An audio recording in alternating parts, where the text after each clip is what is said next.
সবাই যখন মৃত্যুটাকে ভীষণ ভয় পায়, আমি তখন হাসতে হাসতে আল্লাহর কাছে ভীষণ সন্তুষ্টি নিয়ে পৌঁছতে চাই যে আমি একটা ন্যূনতম ওই জীবনটা লিড করতে পারলাম, যে আমি একটা ইনসাফের হাসি নিয়ে আমি আমার আল্লাহর কাছে পৌঁছতে চাই। সুতরাং আগামী 50 বছর বাঁচলাম, কোনো ইম্প্যাক্ট তৈরি হলো না আমারে দিয়ে, দেশের জন্য, রাষ্ট্রের জন্য, উম্মার জন্য, জাতির জন্য। কিন্তু আমি ধরেন 5 বছর বাঁচলাম, সেটার মধ্য দিয়ে যদি আগামী 50 বছরের ইম্প্যাক্ট তৈরি হয়, তাহলে অনেকদিন বেঁচে থাকায় কি সাফল্যের বলেন? শহীদ প্রেসিডেন্ট জিয়াউর রহমান কয়টা দিন বেঁচেছেন, কিন্তু ভাবেন আজকে পর্যন্ত উনি আমার অনুপ্রেরণা।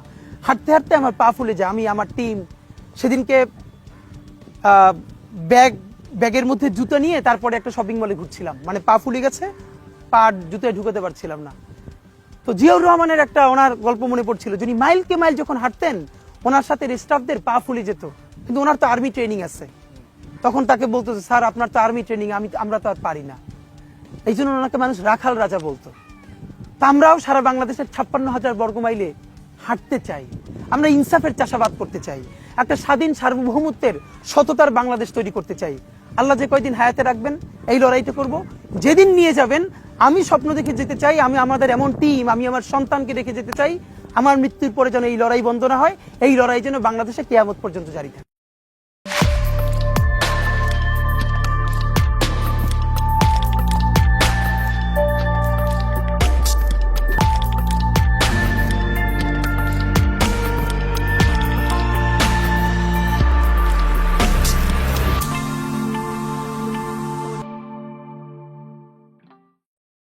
এই হাদিকেই কেন গুলি করা হলো? কে হাদিকে গুলি করছে তার চাইতে কেন গুলি করছে এই প্রশ্নটা জরুরি। হাদি বর্ষা বিপ্লবের মধ্যে দিয়ে গড়ে ওঠা তরুণ এবং বিপুল সম্ভাবনাময় এক রাজনৈতিক নেতা।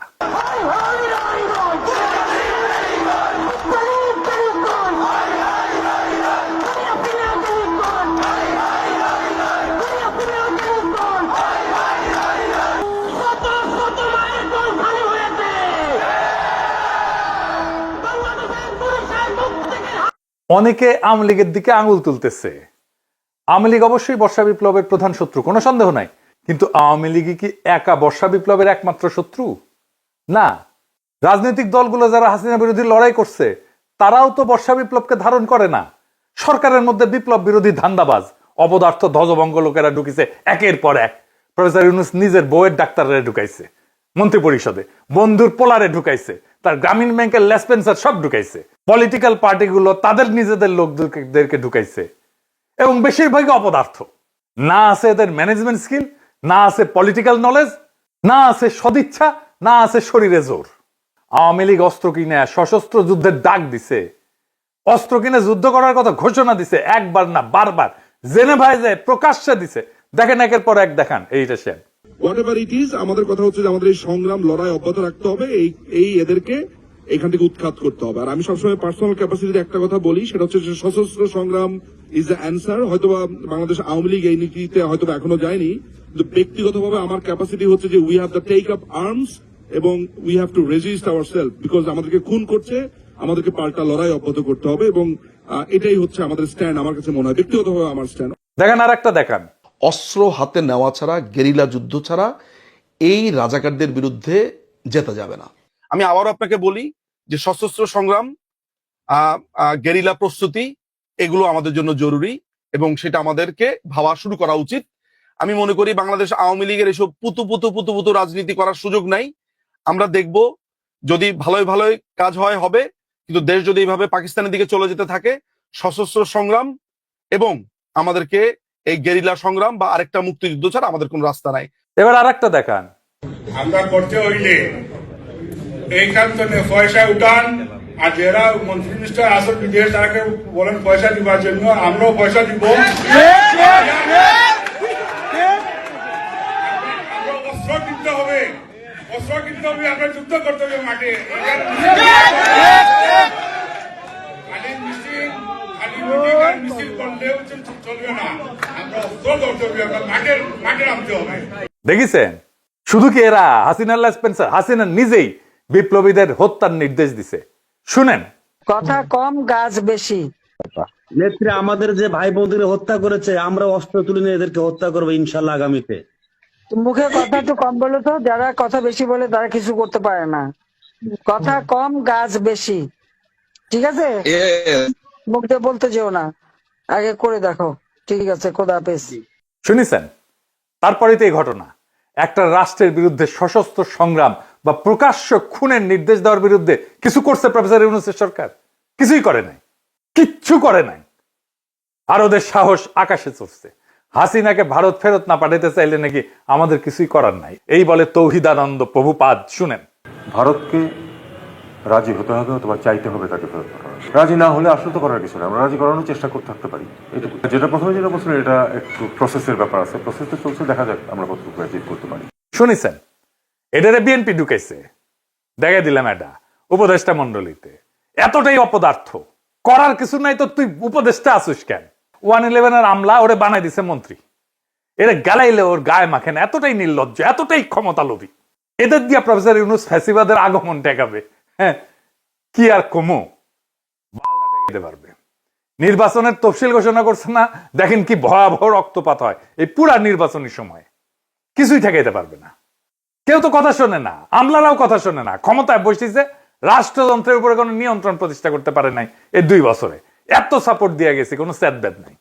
আচ্ছা বলেন, এনএসআই, ডিজিএফআই যদি না জানে কারা ঢাকা 8 আসনের প্রার্থী শরীফ ওসমান হাদিকে হত্যার উদ্দেশ্যে গুলি করছে, তাহলে এই সংস্থাগুলো বন্ধ করে তো দিতে হবে। এগুলা রাখার যুক্তি কি? এই সংস্থা দুইটার প্রধানদের আজকে তো বিদায় করে দেওয়া উচিত। এরা কিছুই করতে পারবে না। জাতীয় নিরাপত্তা উপদেষ্টা একজনকে বানাইছে। হ্যাঁ, অনেকে বলে আপনার গুরুজন, ওনারা নিয়ে ভিডিও টিডিও বানিয়েছেন। ওনারে আবার, তা আমি কি করব? যে যায় লঙ্কায় সেই তো হয় রাবণ। সে ক্ষমতা উপভোগ করিচ্ছে আর বিএনপির সাথে ঘুটু করিচ্ছে, যেন বিএনপি তাকে পররাষ্ট্রমন্ত্রী বানায়। হাদিকে খুন করার এই ভয়ঙ্কর অপারেশনে যারা যুক্ত ছিল তাদেরকে গ্রেপ্তার করে বিচারের আওতায় না আনতে পারলে প্রফেসর ইউনূস সরকার 12 ফেব্রুয়ারি জাতীয় নির্বাচন সম্পন্ন করতে পারবে না, লিখে রাখতে পারবে। বর্ষা বিপ্লবকে কোনোভাবে মেনে নিতে পারেনি কায়েমি গোষ্ঠী। আর এক দল আছে বর্ষা বিপ্লবকে বিপ্লব বলে স্বীকারই করতে চায় না, বলে এটা অভ্যুত্থান। এটা অভ্যুত্থান নাকি বিপ্লব খুব নির্দোষ বিতর্ক বইলা মনে হয় না, কিন্তু এখানে লুকায় আছে হাদির গুলি খাওয়ার নিশানা। আসেন সেটা বুঝে দেখি। এক শ্রেণীর জাউরা আছে, দেখবেন বলবে আইসে আমি সহ কয়েকজন নাকি দেশটারে অস্থির করে রাখছি। বিপ্লবের পরে কোনো দেশ সুস্থির হয় না, কখনো হয় না। বিপ্লবের ইতিহাসে এটা নাই। সুস্থির করার জন্যই বিপ্লবী সরকার লাগে। অভ্যুত্থান আর বিপ্লব এক জিনিস না। আমি যদি বাঘরে বিলাই ভেবে ম্যানেজ করি, তাহলে বাঘ বাঁচবে নাকি বিলাইয়ের সার্ভিস আদর পাবো আমি? কোনোটাই তো হবে না। এই বিপ্লব না অভ্যুত্থান, এই জিনিসটা বুঝার ভুলের এই খেসারত জাতিকে দশকের পর দশক দিতে হবে। আমি বলে দিলাম, আমি পরিষ্কার করে বুঝাই বলি, কেন অভ্যুত্থানের পরে দেশ দ্রুত স্বাভাবিক হয়, আর কেন বিপ্লবের পরে দেশ দীর্ঘদিন অস্থির থাকে, এবং কেন বিপ্লবের সঙ্গেই প্রতি বিপ্লব জন্ম নেয়, কিন্তু অভ্যুত্থানের পরে প্রতি বিপ্লব জন্ম নেয় না। আসেন সেই জিনিসটা বুঝে দেখি। অভ্যুত্থান মানে কি? অভ্যুত্থান মানে ক্ষমতার হস্তান্তর, রাষ্ট্রের রূপান্তর না। ক্ষমতা এক হাত থেকে আর এক হাতে যাবে, রাষ্ট্র বদলাবে না। অভ্যুত্থানে বদলায় কে শাসন করবে, কিন্তু বদলায় না রাষ্ট্রের কাঠামো, আইন, আদালত, ব্যুরোক্রেসি, সেনাবাহিনী, তার কর ব্যবস্থা, আন্তর্জাতিক চুক্তি। এই জন্যই আমরা ভারতের সাথে হাসিনার কর চুক্তি বাতিল করতে পারি নাই। এই কারণে অভ্যুত্থানের পরদিন ব্যাংক খুলে যায়, অফিস চলে, পাসপোর্ট ইস্যু হয়, কোর্ট বসে, বিদ্যুৎ আসে, রাষ্ট্র কাজ করে। কারণ রাষ্ট্র তখনও জীবিত থাকে, শুধু চালক বদলায়। আর 2024-এ বর্ষা বিপ্লবে কি হয়েছে এটা চিন্তা করে দেখেন। থানা ফাঁকা হয়ে গেছে, পুলিশ নাই, পালায় গেছে। আদালত ফাঁকা হয়ে গেছে, বিচারপতিরা পালায় গেছে, প্রধান বিচারপতি সহ। হয় নাই? বিপ্লব মানে কি? বিপ্লব মানে শুধু শাসক বদল না। বিপ্লব মানে কে শাসন করবে, কেন শাসন করবে, কিভাবে শাসন করবে, কোন আইনে, কোন নৈতিকতায়, সব প্রশ্ন নতুন করে তোলে, নতুন করে ফয়সালা হয়। হান্না আরেন্ট বলছিলেন যে ইংরেজিতে লিখেছে, ইংরেজি যেহেতু লিখেছে ঠিকই লিখেছে, তাই না? আমি বাংলা কইরা বলি, বিপ্লব মানে নতুন কর্তৃত্ব তৈরি করা, নতুন কর্তৃত্বকে প্রতিষ্ঠা করা। বিপ্লব মানে পুরনো বৈধতা ধ্বংস, নতুন বৈধতাকে আনা। নতুন বৈধতা আনতে হয় বিপ্লবী সরকার দিয়া। সে বিপ্লবী সরকার যদি আপনি না করেন, আপনার বৈধতা, আপনার কন্ট্রোল, আপনার নিয়ন্ত্রণ, আপনার অথরিটি দাঁড়ায় না। প্রফেসর ইউনূসের অথরিটি দাঁড়ায়নি, এই জন্যই দাঁড়ায়নি। কেন হয় প্রতি বিপ্লব হয় বিপ্লবের পরে? কারণ বিপ্লব কাউকে না কাউকে বলে তোমার দর্শন ভুল, তোমার আদর্শ ভুল, তোমার বিশ্বাস ভুল, তোমার সম্পত্তি অবৈধ, তুমি দেশের শত্রু, তুমি জনগণের শত্রু। তাই যখন কেউ সব হারায় তখন সে লড়াই করে। অভ্যুত্থানে কেউ সব হারায় না, বিপ্লবে অনেকে সব হারায়। বিপ্লবে আওয়ামী লীগের সব হারানোর কথা ছিল, ভারতের সব হারানোর কথা ছিল, হারায় নাই, সব রক্ষা করা হয়েছে। তাই প্রতি বিপ্লব জন্মায় বিপ্লবের গর্ভেই। বিপ্লবী সরকারের দরকার পড়ে প্রতি বিপ্লব থেকে বিপ্লবকে রক্ষা করার জন্য। ইতিহাসে দেখেন, ইতিহাস কি বলে, শ্রীলঙ্কা তো প্রেসিডেন্ট পাশে দখল করে ফেলছিল না জনতা, ওইটা অভ্যুত্থান ছিল, দেশটা সুস্থির হইতে সময় লাগেনি। নেপালও কি হয়েছে, তাই হয়েছে না, নেপাল সুস্থির হয়ে গেছে না, সময় লাগেনি, কারণ ওইটা অভ্যুত্থান ছিল। বাংলাদেশ সুস্থির হচ্ছে না কেন? কারণ আমরা সেই গুরুত্বপূর্ণ সত্যটা এড়াই গেছি যে বাংলাদেশে একটা বিপ্লব হয়েছে এবং বিপ্লবের পরে অস্থিরতা থাকে, সেটাই স্বাভাবিক। কিন্তু সেই অস্থিরতা কতদিন থাকবে সেটা নির্ভর করে একটাই বিষয়ের উপরে, নতুন সরকার কতটা পূর্ণাঙ্গভাবে বিপ্লবী। আমরা সেটাকেই বলছিলাম বিপ্লবী সরকার। ইতিহাসে যেই সরকার বিপ্লবের ম্যান্ডেট নিয়ে, বিপ্লবী কর্মসূচি নিয়ে স্পষ্টভাবে পুরানো রাষ্ট্র ভেঙে নতুন রাষ্ট্র করে, সেখানে অস্থিরতা তুলনামূলকভাবে কম সময়ে দূর হয়ে যায়। কারণ সেখানে থাকে ক্ষমতা স্পষ্ট কেন্দ্র, আদর্শিক এবং রাজনৈতিক পরিচ্ছন্নতা। আর এইখানে না ঘরকা না ঘাটকা, বলে রাষ্ট্র সংস্কার করব, আর সব পুরানো কিছু সবকিছু রেখে দিচ্ছে। রাশিয়ায় 1917 সালে বিপ্লব হয়েছে, অস্থিরতা ছিল কিন্তু দ্রুত নিষ্পত্তি করে ফেলছিল বলশেভিকরা। অস্থিরতা দীর্ঘ হয়নি, যুদ্ধ ছিল কিন্তু দ্বিধা ছিল না। চীনেও কমিউনিস্ট সরকার পুরনো রাষ্ট্রের সঙ্গে আপোষ না করে নতুন রাষ্ট্র গড়ে তোলে। এইটাই বিপ্লবী চরিত্র, দ্রুত রাজনৈতিক স্থিতিশীলতা এনে দেয়। ভিয়েতনামও একই কথা। কর্তৃত্ব প্রতিষ্ঠা করতে হয় বিপ্লবী শক্তিকে। অন্যদিকে সরকার যেখানে না ঘরকা না ঘটকা, আধা বিপ্লবী, পুরানা এলিট আর নতুন শক্তির মধ্যে দোদুল্যমান, সেখানে অস্থিরতা লম্বা হয়। তাই হয়েছে প্রফেসর ইউনূসের সরকারে, পুরনো এলিট আর নতুন শক্তির একটা কোয়ালিশন হয়েছে। ফ্রান্সে বিপ্লব হয়েছে 1789 সালে। এরপরে দশক ধরে অস্থিরতা চলছে। মূল কারণ ছিল বিপ্লবের প্রশ্নে স্পষ্ট সিদ্ধান্তের অভাব। অর্থাৎ সমস্যাটা বিপ্লব না, সমস্যাটা হইল অসম্পূর্ণ বিপ্লব, বিপ্লবের পরে কর্তৃত্ব প্রতিষ্ঠা না করা। প্রফেসর ইউনূস কর্তৃত্ব প্রতিষ্ঠা করতে পারে নাই, আমাদের অনেক সাপোর্ট সত্ত্বেও। যত বেশি বিপ্লবী সরকার হয় তত দ্রুত ক্ষমতার প্রশ্ন মীমাংসিত হয়, তত দ্রুত দেশ স্থিতিশীল হয়। বিপ্লবকে যে থামায় দেয় যায় সরকার, অস্থিরতা তার পিছু ছাড়ে না, প্রফেসর ইউনূসেরও পিছু ছাড়বে না। কিন্তু বিপ্লব যে সম্পূর্ণ করে, স্থিতিশীলতার তার অনিবার্য ফল। আজকের অস্থিরতা, অরাজকতা সবকিছুর দায় ওই ছাত্রদের, যারা প্রফেসর ইউনূসের সরকার বানাইছে। এডিটর সাহেব, প্রফেসর ইউনূসের পেছনে ছাত্রদের ছবিটা দেখান, কারা কারা আছে। এই সব কয়টার দায়িত্ব এটা, এরাই প্রফেসর ইউনূসের সরকার বানাইছে। এই দায় নিতে হবে, ছাত্রদেরকে নিতে হবে, ওয়াকারকে নিতে হবে, রাজনৈতিক দলকে নিতে হবে, আসিফ নজরুলকে নিতে হবে, যারা এই সরকার গঠন করছে, সবার এটা দায়। এখন শেষ প্রশ্ন, কেন হাদি গুলি খায়, অন্য কেউ না?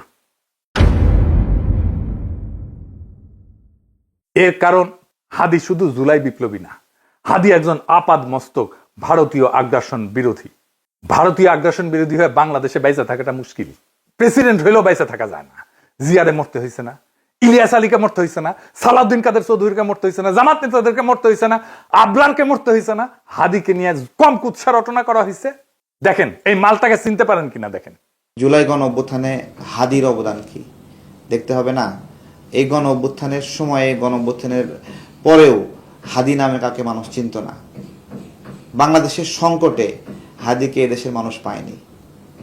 বাংলাদেশ যখন কাঁদছিল, বিপদে পড়েছিল, যখন রক্ত ঝরছিল, তখন হাদিরা সিনা টান টান করে দাঁড়ায়নি। তখন কিন্তু মির্জা আব্বাস ভাইরা দাঁড়িয়েছিল, তাদের হাজার হাজার কর্মীরা এখানে অবদান রেখেছে, লড়াই করেছে। শুনিছেন এই বাটপারকে বিএনপি কোলে তুলে রাখে। বিএনপি যা যা করতে পারে না, বলতে পারে না, এই বাটপারকে দিয়ে করায় আর বলায়। এটা বিএনপির মাস্তান, এটা বিএনপির ভার্চুয়াল মাস্তান। হাদিকে নাকি সে মাঠে দেখে নাই।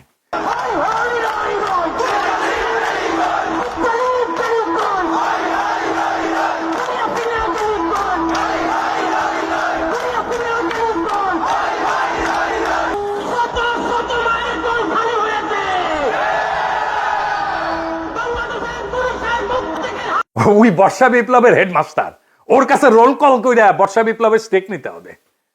ওরে কিছু বললে বিএনপির বুদ্ধিজীবী ডাক্তার জাহেদ পর্যন্ত সেট করে ওঠে, কাইন্ডা শেষ হয়ে যায়। এই এপিসোড যখন রিলিজ হবে তখন হাদির ঠিক কি অবস্থা থাকবে আমি জানি না।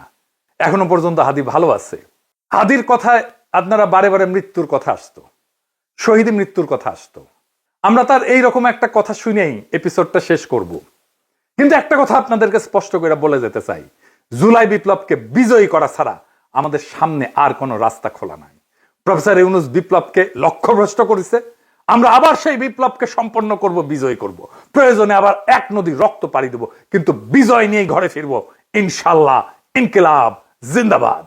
মন খারাপ হয় যে আল্লাহ যদি আমাকে কোনোদিন নিয়েও যায়, তো এই যে ছেলে মেয়েগুলো, মানে আমি আল্লাহর কাছে সবসময় দোয়া করি। আপনি জানেন যে আমার আল্লাহ একটা সন্তান দিছে, 3 মাস ওর বয়স। আমার বাচ্চাটা তো আমি 3 মাসে 30 মিনিটও কোলে নিতে পারি নাই। তো আমার ওয়াইফ খুব মাঝে মধ্যে আর কি মজা করে বাচ্চারে বলে যে ইনকিলাব মঞ্চের মুখপাত্র তোমার সাথে দেখা করতে আসছে। তো আমার এই প্রথম মনে হলো কি যে আমি ভাইয়ারে বলি, ভাইয়া আল্লাহ যদি আমাকে নিয়ে যায় আমার বাচ্চাটার দিকে একটু খেয়াল রাখেন। তো এই কথাটা আমি বলতে পারিনি। আব্বার একটা, মানে আপনি যদি বলেন যে আমার সারা জীবনের যেটুকুন সততা, সাহস, লড়াই, এটার দুনিয়ার সমস্ত শক্তি আমার আব্বা। আমি যদি কিছু হইলেও করতে পারি সততার সাথে, আল্লাহ যদি আমার রহম করে, তাহলে আমার ছেলে, আমার পরিবার, আমার ভাই বোন, আমার ইনকিলাব মঞ্চের ভাই বোনগুলো, এগুলো আল্লাহ দেখবে যেভাবে আল্লাহ এখন আমাদেরকে দেখতেছে। সুতরাং কারো কাছে আর কোনো প্রত্যাশা নেই।